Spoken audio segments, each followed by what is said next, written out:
तो यार जय हिंद सभी को। यार वीडियो बस इसके लिए क्रिएट कर रहा हूँ तभी इंडिया और चाइना के बीच में जो टेंशन्स चल रहे हैं उसकी बस एक बेसिक चीज़ हमें बदल जाए कि कहाँ पर क्या चल रहा है, कौन सी लोकेशंस पे क्या चल रहा है, क्यों चल रहा है, बेसिकली बस उतने के लिए। ठीक है, आप में से बहुत लोगों को पता होगा कहाँ पे क्या चल रहा है, बट स्टिल मैंने सोचा है एक वीडियो के थ्रू जिन्हें नहीं पता है कुछ बेसिक चीज़ें उन्हें बता दी जाए। तो बात ऐसी है कि अभी हमने एक तो जो हॉटस्पॉट बने हुए हैं, जो हमने मेजर नाम आजकल सुने होंगे, गलवान वैली का नाम हमने सुना, पैंगोंग सो लेक का नाम हमने सुना, ठीक है, हमने दौलत बेग ओल्डी का नाम सुना। तो दौलत बेग ओल्डी क्या है, बेसिकली एक एयरफील्ड है, highest airfield of the world है। वो मोर देन 16,000 फीट पे लोकेटेड है। जिसको नहीं पता था उनके लिए बताया मैंने। तो वो क्या है, बहुत ही हमें स्ट्रेटेजिक एडवांटेज प्रोवाइड करता है। एक तो उससे क्या है कि हम चाइना के ऊपर बहुत ही ईजीली और बहुत ही एक अच्छी ग्रिप बना के रख सकते हैं। ठीक है, तो भी मतलब बात करते हैं पहले तो 15 जून की। 15 जून को क्या हुआ, तो 15 जून को बेसिकली यार देखो ये हुआ कि दोनों आर्मी, इंडियन आर्मी और चाइनीज़ आर्मी के बीच में क्लैश हुआ और इंडियन आर्मी को बहुत बड़ा नुकसान हुआ। उसमें हमारे 20 जवान शहीद हुए। ठीक है, 15 जून की तारीख। तो उन 20 जवानों में एक हमारे रिस्पेक्टेड कर्नल साहब थे, वो कमांडिंग ऑफिसर थे यूनिट के, वो भी शहीद हुए। ठीक है, और चाइना के भी कई जवान शहीद हुए होंगे, पक्का हुए होंगे और हुए हैं, बट चाइनीज़ गवर्नमेंट का हम सबको पता है। तो अभी करंटली उन्होंने कुछ डिस्क्लोज़ नहीं किया है। कल एक रिपोर्ट आई थी जिसमें उन्होंने बोला है कि वी विल बी डिस्क्लोजिंग सून कि हमारी कितनी कैजुअलिटीज़ हुई हैं, बट ओवरऑल हम सबको पता है कि चाइनीज़ गवर्नमेंट क्या फैक्ट्स, क्या फिगर्स वो प्रेजेंट करते हैं। कोविड-19 बहुत एक परफेक्ट एग्जाम्पल है उस चीज़ का। तो उनके ऊपर तो क्या ही कहना है, वो उन्होंने अगर प्रेजेंट किया भी कुछ तो उनके फैक्ट्स ऐसे ही होंगे, उनके फिगर्स मतलब किसी को ना समझ आने वाले उनके फिगर्स होंगे। ठीक है, तो यार 15 जून को इतना बड़ा क्लैश हुआ और इस क्लैश की सबसे बड़ी बात ये रही कि इस क्लैश में एक भी गोली नहीं चली। ठीक है, मतलब स्टिल उसके बाद भी हमारे 20 जवान शहीद हुए हैं। तो यार इसकी ब्रूटैलिटी हमें समझ आ रही है कि मतलब क्या खतरनाक क्लैश वो रहा होगा कि बिना गोली चले 20 जवान शहीद हुए हैं।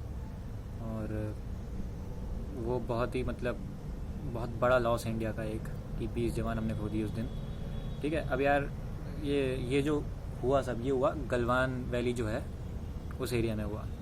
ठीक है, अब देखो यार बात करते हैं LAC की, लाइन ऑफ एक्चुअल कंट्रोल जो है बेसिकली इंडिया और चाइना के बीच में। मतलब एक बहुत ही पुअरली डिमार्केटेड लाइन है ये। ठीक है, मतलब इंडियन पॉइंट ऑफ व्यू से ये कुछ और है, चाइनीज़ पॉइंट ऑफ व्यू से LAC कहीं और लाई करती है। ठीक है, तो बात थोड़ी बिगड़ जाती है क्योंकि LAC का डिमार्केशन जो है वो बहुत ही पुअर किया गया है। ठीक है, अब अगर हम पैंगोंग सो लेक वाला जो एरिया है ना, अगर हम उस साइड से देखते हैं तो वहाँ क्या किया गया है कि वहाँ पे हमने पॉइंट्स को नाम दिया हुआ है, फिंगर्स को, मतलब ऐसे वहाँ पे नाम दिया गया है, फिंगर 1, फिंगर 2, फिंगर 3, ऐसे अप टू फिंगर 8 वहाँ पे हमने नाम दिया हुआ है उन्हें। तो फिंगर्स का बेसिकली मतलब मैं आपको समझा दूँ कि क्या है। फिंगर्स का मतलब वहाँ पे ये है कि जो पैंगोंग सो जो लेक है पहाड़ों के बीच से बहती है।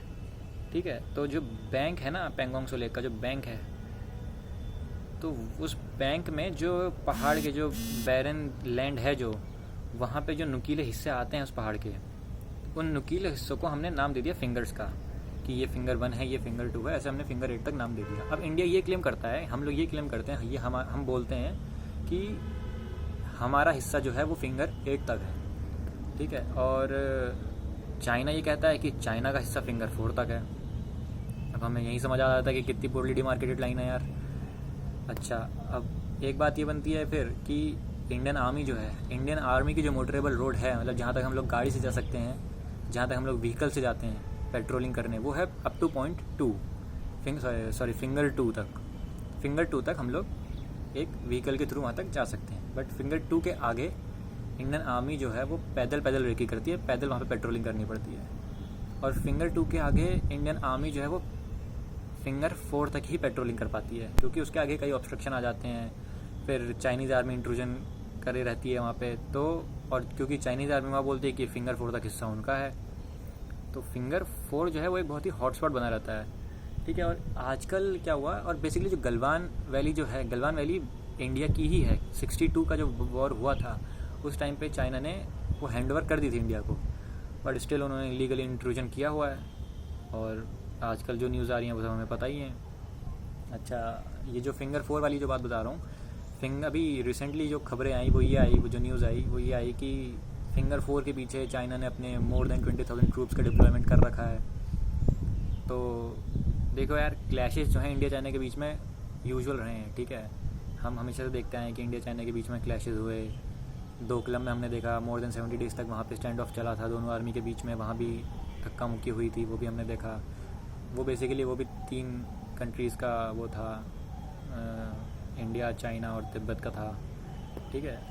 अब जो फिंगर 4 के पीछे लेकिन ऐसा बता रहे हैं कि मोर देन 20,000 ट्रूप्स का डिप्लॉयमेंट कर रखा है चाइना ने, तो उनके काउंटर करने के लिए हमारे भी वहाँ पे जो फौजी भाई हैं, हमारे भी जो रिस्पेक्टेड सोल्जर्स हैं वो वहाँ पे तैनात हैं, आर्टिलरी हमारी तैनात है, सरफेस टू एयर मिसाइल्स हमारी तैनात हैं।